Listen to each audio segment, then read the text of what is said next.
एक गांव था जहां सभी धर्म जाति के लोग निवास करते थे।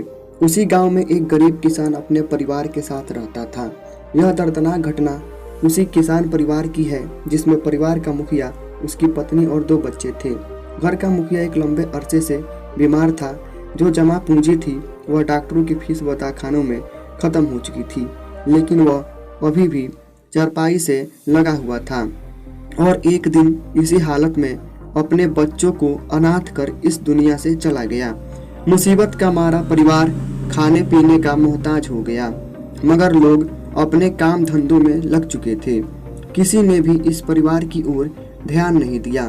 बच्चे अक्सर बाहर निकलकर सामने वाले मकान की चिमनी से निकलने वाले धुएं को आस लगाए देखते रहते।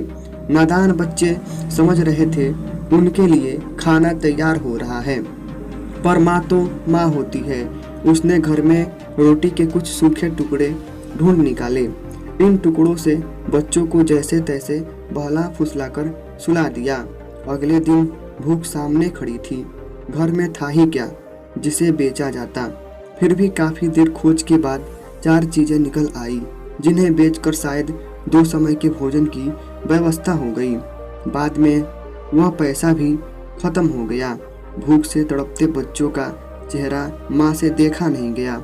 7वें दिन माँ अपने बच्चों के लिए मोहल्ले के पास वाली दुकान पर जा खड़ी हुई। दुकानदार से महिला ने उधार कुछ राशन मांगा तो दुकानदार ने साफ इनकार कर दिया।